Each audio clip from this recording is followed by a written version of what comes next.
بسم اللہ والحمد للہ والصلاة والسلام علی رسول اللہ وبعد اعوذ باللہ من الشیطان الرجیم بسم اللہ الرحمن الرحیم قل اغیر اللہ ابغی ربا وهو رب کل شیء۔ اللہ رب العالمین کے اسماء حسنی کا تذکرہ چل رہا ہے، اسی سلسلے کا چوتھا درس آج آپ کے سامنے پیش کیا جا رہا ہے، جس میں اللہ رب العالمین کا باعظمت نام رب کے معنی اور اس کے آثار کا تذکرہ ہوگا۔ اللہ رب العالمین کا ایک نام ہے رب۔ رب کے معنی ہوتے ہیں پالنہار، پروردگار۔ یہ نام قرآن کریم میں کئی جگہوں پر آیا ہے، تقریباً 500 جگہوں پر استعمال ہوا ہے۔ قرآن میں اللہ نے کہا الحمدللہ رب العالمین، سارے جہانوں کا رب، رب العالمین۔ قل ان صلاتی ونسکی ومحیای ومماتی للہ رب العالمین۔ جب حضرت ابراہیم علیہ السلام سے کہا گیا، اللہ تعالیٰ نے کہا کہ اپنے آپ کو ہمارے سامنے سرنڈر کرو، اسلام قبول کرو، تو انہوں نے کہا اسلمت لرب العالمین۔ قرآن میں اللہ نے کہا وما تشاءون الا ان یشاء اللہ رب العالمین۔ فرمایا الا لہ الخلق والامر تبارک اللہ رب العالمین۔ کئی جگہوں پر اللہ رب العالمین کا یہ نام قرآن کریم میں آیا ہے۔ سورہ نام کی آیت نمبر 164 میں اللہ نے کہا قل اغیر اللہ ابغی ربا، آپ فرما دیجئے کیا میں اللہ کو چھوڑ کر کسی اور کو اپنا رب تلاش کرنے لگوں؟ وہو رب کل شیء، جبکہ وہ ہر چیز کا رب ہے، ہر چیز کا پالنہار ہے، پروردگار ہے، ہر چیز کی دیکھ ریکھ کرنے والا ہے۔ رب کے معنی کیا ہوتے ہیں؟ اس نام کے کئی معنی ہیں، یا یوں کہہ لیجئے کہ یہ نام کئی معنی پر دلالت کرتا ہے۔ رب کسے کہتے ہیں؟ رب وہ ذات ہے ذو الربوبیۃ علی خلقہ اجمعین خلقا و ملکا و تصرفا و تدبیرا۔ معلوم یہ ہوا کہ رب اسے کہتے ہیں جو ساری کائنات کو، ساری دنیا کو، سارے مخلوقات کو پیدا کرنے والا ہے اور سب کے اوپر ملکیت، حکومت کرنے والا ہے، اور ساری کائنات میں وہی ہیر پھیر اور تصرف کرنے والا ہے۔ ساری دنیا کا جو سسٹم اور نظام چل رہا ہے، وہ سارا نظام وہی تدبیر کرنے والا ہے، چلانے والا ہے۔ جو یہ سارا کر رہا ہے اسی کو رب کہتے ہیں۔ اسی لیے لغت کی کتاب میں رب کے اسپیشلی 3 میننگ ذکر کی گئی ہے: مالک، سید، مصلح۔ مالک یہ مشہور ہے، رب وہ ہے جو ساری دنیا کا مالک ہے۔ سید مطلب ہوتا ہے سردار۔ تو اللہ رب العالمین کے حق میں اگر اس کا معنی کیا جائے، مطلب وہ رب جو کسی کا محتاج نہیں ہے، وہ سردار جو سارے سرداروں کا سردار ہے، جو مالک الملک ہے، بادشاہوں کا بادشاہ ہے، جو کسی کا محتاج نہیں، سب لوگ اس کے محتاج ہیں۔ مصلح مطلب لوگوں کی، اپنی بندوں کی، مخلوقات کی بگڑی بنانے والا رب۔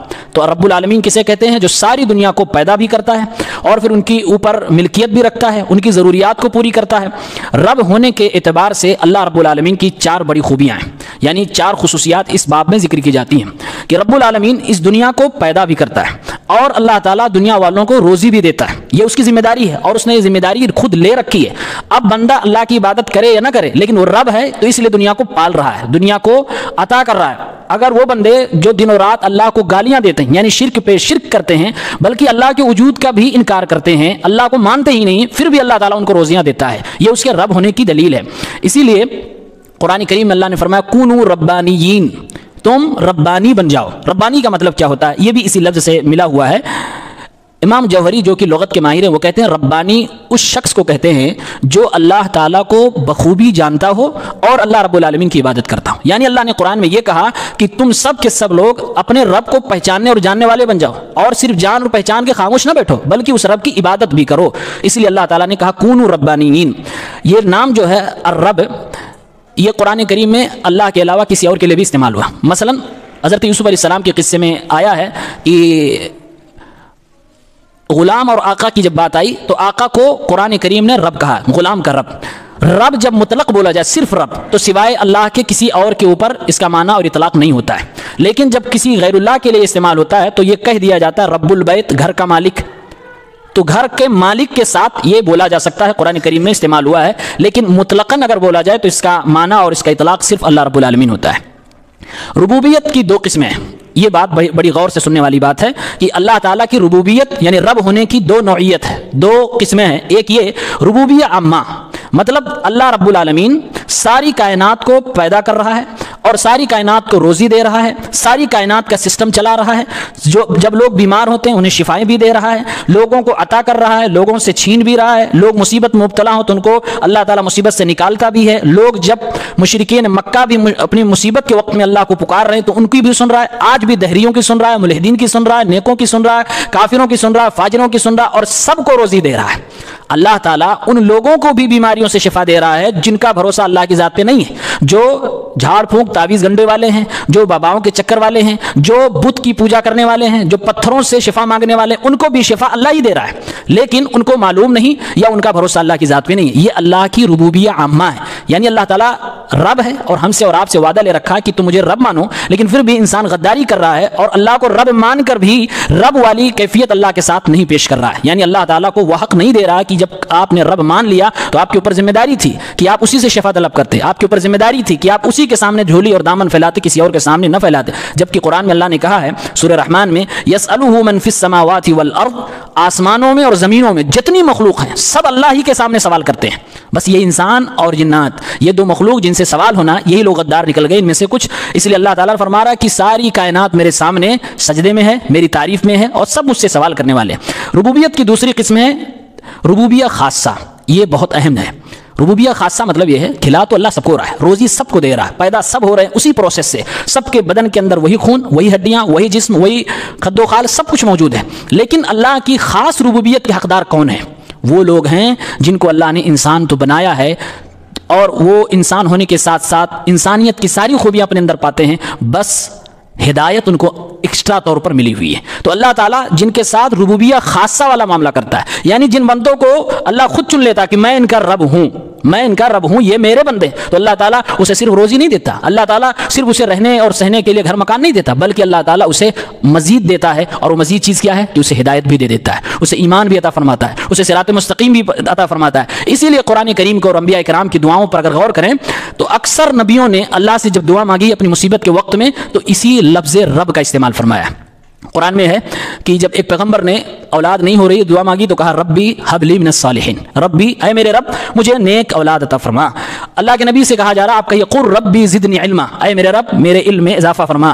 آدم علیہ السلام سے غلطی ہوئی تو دعا فرمانے ربنا ظلمنا انفسنا، اے ہمارے رب ہم نے اپنے اوپر ظلم کر لیا۔ نوح علیہ السلام دعا کر رہے ہیں رب اغفر لی ولوالدی، اے میرے رب میری بخشش کر، میرے ماں باپ کی بخشش کر اور جو بھی میرے گھر میں ہے۔ ابراہیم علیہ السلام خانہ کعبہ کو جب بنا لیتے ہیں باپ بیٹے دونوں دعا مانگتے ہیں ربنا تقبل منا انک انت السمیع العلیم۔ تو یہ نبیوں کا شیوا رہا ہے، نبیوں کی سنت رہی ہے کہ اللہ کے اس نام رب کو استعمال کر کے اس کے وسیلے سے اللہ رب العالمین سے دعائیں کرتے رہیں، کیونکہ وہ اس رب کے میننگ کو سمجھتے تھے، اور اللہ رب العالمین کو رب جب مانتے ہیں تو اس کا کیا حق بنتا ہے وہ اچھی طرح سے جانتے تھے، ہمیں اور آپ کو بھی سمجھنا چاہیے۔ اللہ رب العالمین کو جب ہم نے رب مان لیا، پالنہار پروردگار مان لیا، تو ہمارے اوپر کیا ذمہ داری عائد ہوتی ہے؟ صرف ماننے سے کام نہیں چلتا ہے، کیا ذمہ داری یہ عائد ہوتی ہے کہ ہم صرف اسی رب کی عبادت کریں جس کو ہم نے پیدا کرنے والا، روزی دینے والا، بیماریوں میں شفا دینے والا، کائنات کو چلانے والا، ساری دنیا کو تدبیر کرنے والا مان لیا، تو اب اسی رب کے سامنے صرف سجدہ ہونا چاہیے، صرف اسی رب سے دعا ہونی چاہیے، یہ ہماری اور آپ کی ذمہ داری ہے۔ اور قرآن میں اللہ تعالیٰ نے اسی بات کو یاد دلایا، فرمایا وَأَنَا رَبُّكُمْ فَاعْبُدُونِ، اے میرے بندو میں تمہارا رب ہوں، میری عبادت کرو۔ اور فرمایا یا ایھا الناس اعبدوا ربکم، اے انسانوں، اے لوگوں اپنے رب کی عبادت کرو۔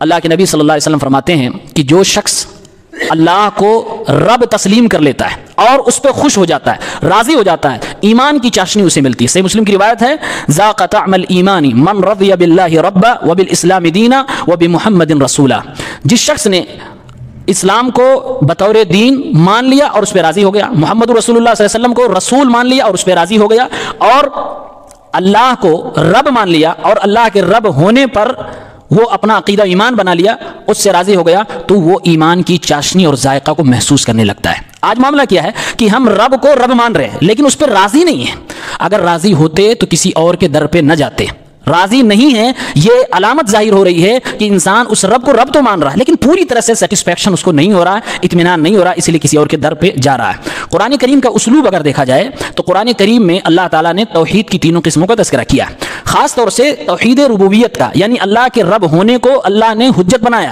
اور دلیل بنایا، اور دلیل بنا کر یہ کہا کہ اے مکہ کے مشرکوں، اے ابو جہل اور اے ابو لہب اور تمام کفار قریش، تم سب کے سب یہ کہتے ہو کہ اللہ ہی نے پیدا کیا، روزی وہی دے رہا ہے، مصیبتوں میں وہی کام آتا ہے، اسی لیے تم مصیبتوں میں اسی اللہ کو پکارتے ہو۔ یہ سب مشرکین مکہ مانتے تھے، یعنی اللہ کو رب مانتے تھے، لیکن ان کو اطمینان نہیں تھا، اس پہ وہ راضی نہیں تھے۔ اللہ رب العالمین ان لوگوں سے کہتا ہے کہ جب تم یہ سب مانتے ہو پھر اس اللہ رب العالمین کی عبادت کیوں نہیں کرتے ہو؟ تو بار بار قرآن میں اللہ نے یہ بات کہی اور فرمایا وَلَئِن سَأَلْتَهُم مَّن خَلَقَهُم لَيَقُولُنَّ اللَّهُ فَأَنَّىٰ يُؤْفَكُونَ، ان سے پوچھو کہ ان کو پیدا کس نے کیا تو یہ خود جواب دیں گے کہ اللہ نے پیدا کیا۔ یہ مشرکین مکہ کا عقیدہ تھا کہ پیدا اللہ نے کیا، اور اللہ کو پیدا کرنے والا ماننا، اللہ کو روزی دینے والا ماننا، اسی کو کہتے ہیں اللہ کو رب ماننا۔ تو یہ لوگ رب مانتے تھے لیکن اس اللہ کی عبادت نہیں کرتے تھے۔ تو قرآن نے بار بار کہا جب مانتے ہو تو عبادت بھی کرو، اسی لیے اللہ نے کہا فَأَنَّىٰ يُؤْفَكُونَ، جب تم اس کو رب مانتے ہو تو پھر لا الہ الا اللہ، یعنی نہیں ہے کوئی معبود برحق سوائے اس رب کے، اس اللہ کے، اس سے کیوں تم بھاگ رہے ہو؟ صرف اسی ایک اللہ کی عبادت کیوں نہیں کر رہے ہو؟ اور اللہ رب العالمین رب ہے، اور دنیا میں جب بھی کسی نے رب ہونے کی کوشش کی ہے تو اللہ نے اس کو برداشت نہیں کیا ہے۔ بطور مثال قرآن پاک میں سورہ نازعات کی ایک آیت ہے، دنیا کا سب سے بگڑائل انسان، سرکش انسان فرعون نے جب دعویٰ کیا کہ میں رب ہوں، قرآن کا فحشر فنادا، اس نے اپنی جنتا کو جمع کیا، فنادا اور اعلان کیا انا ربکم الاعلی، میں سب سے بڑا تمہارا رب ہوں۔ قرآن میں اللہ تعالیٰ نے خود بیان کیا ہے اللہ تعالیٰ کو اس کی یہ غداری، یہ جرت برداشت نہ ہوئی۔ پروردگار عالم نے فوراً فرمایا فاخذہ اللہ نکال الآخرۃ والاولی، اللہ تعالیٰ نے فرعون کی اس غلطی، اس سرکشی اور اس غداری کی وجہ سے ایسی گرفت فرمائی کہ دنیا کے لیے بھی اسے عبرت کا نشان بنا دیا، دنیا کے لیے بھی اللہ رب العالمین اسے عبرت بنا دیا، اور آخرت میں تو جو عذاب اس کو ملنا ہے وہ ملے گا ہی۔ آگے فرمایا ان فی ذلک لعبرۃ لمن یخشی، فرعون کی اس حرکت میں اور اس کی سزا میں ان لوگوں کے لیے عبرت ہے جو اللہ سے ڈرنے والے ہیں۔ یعنی اللہ تعالیٰ نے کبھی یہ برداشت نہ کیا کہ دنیا میں میری کوئی کھائے، پیدا میں نے کیا، میرے سسٹم سے چل رہا ہے، میری بنائی ہوئی کائنات میں رہ رہا ہے اور یہ دعویٰ کرے کہ میں رب ہوں۔ اللہ تعالیٰ کو کبھی یہ برداشت نہیں ہے۔ اس لیے معلوم یہ ہوا کہ حقیقی رب صرف اللہ تبارک و تعالیٰ ہے، پیدا وہی کر رہا ہے، روزی روٹی وہی دے رہا ہے، ساری دنیا کو وہی چلا رہا ہے۔ لیکن افسوس آج کے دور میں بھی پڑھے لکھے کچھ مسلمان یہ کہہ بیٹھتے ہیں کہ فلاں چیز پر وہ مالک ہے، پیدا وہ بھی کر سکتے ہیں، اولاد وہ بھی دے سکتے ہیں، روزی یہاں جانے سے بھی مل سکتی ہے، دنیا کے سسٹم کو چلانے میں ان قطب اور ابدال کا بھی حصہ ہے۔ یہ ساری کی ساری باتیں جو کہی جاتی ہیں اللہ کی قسم توحید ربوبیت میں سیندھ لگانے والی بات ہے اور اللہ تعالیٰ کو رب نہ ماننے والی بات ہے۔ لہٰذا مشرکین مکہ توحید ربوبیت میں جو مانتے تھے، آج کے مسلمان افسوس سے کہنا پڑ رہا ہے اس لیول پہ بھی توحید ربوبیت کو نہیں مان رہے ہیں، اس میں بھی یہاں گڑبڑی پائی جا رہی ہے۔ اللہ تعالیٰ سے دعا گو ہوں پروردگار عالم ہم مسلمانوں کے کلمہ گو مسلمانوں کے سب کے عقائد کی درستگی فرما، ہمیں تو سچا پکا مسلمان بنا۔ اللہ رب العالمین کا جو مقام و مرتبہ ہے، جو عظمت ہے، وہ ہمیں سمجھنے کی توفیق دے۔ آمین۔ السلام علیکم۔